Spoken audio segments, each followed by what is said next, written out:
জালেম ও জুলুম সম্পর্কে ইসলাম কি বলে? জুলুম অর্থ অত্যাচার হলেও এর অর্থ ইসলামে ব্যাপক। সাধারণত কারো ওপর অন্যায় আচরণ করা, কারো হক নষ্ট করাকে জুলুম বলা হয়। ব্যাপক অর্থে জুলুম মানে হলো কোনো জিনিসকে এমন জায়গায় রাখা যেখানে তা থাকার কথা ছিল না। যে ব্যক্তি জুলুম করে তাকে জালেম বলা হয়। আল্লাহ তাআলা জালেমদের ব্যাপারে হুঁশিয়ারি উচ্চারণ করে বলেন, জালিমদের কোনো বন্ধু নেই এবং সুপারিশকারীও নেই যার সুপারিশ গ্রাহ্য হবে। জুলুমকে আল্লাহ তাআলা নিজের জন্য হারাম করে নিয়েছেন।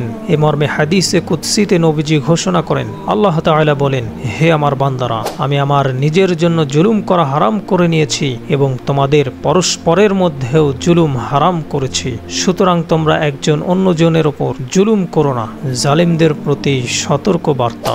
জালিমরা এত জুলুম করেও কেন পার পেয়ে যায় সে ব্যাপারে আল্লাহ তাআলা বলেন, তুমি কখনো মনে করো না যে জালিমরা যা করেছে সে বিষয়ে মহান আল্লাহ উদাসীন। আসলে তিনি সেদিন পর্যন্ত তাদের অবকাশ দেন যেদিন সব চক্ষু স্থির হয়ে যাবে।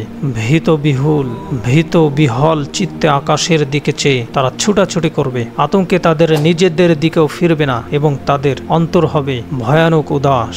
সেদিন সম্পর্কে তুমি মানুষকে সতর্ক করো যেদিন তাদের শাস্তি আসবে, যেদিন জালিমরা বলবে, হে আমাদের প্রতিপালক, আমাদের কিছুকালের জন্য অবকাশ দাও, আমরা তোমার আহ্বানে সাড়া দেব এবং রাসূলদের অনুসরণ করব। তখন তাদের বলা হবে, তোমরা কি পূর্বে শপথ করে বলতে না যে তোমাদের কোনো পতন নেই? জুলুমের শাস্তি।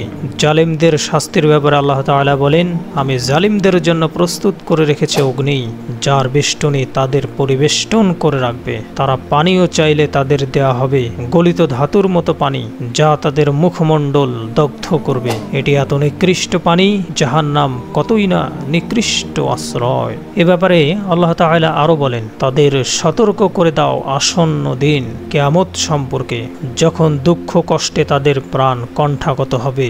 জালিমদের জন্য কোনো অন্তরঙ্গ বন্ধু নেই এবং যার সুপারিশ গ্রাহ্য হবে এমন কোনো সুপারিশকারীও নেই।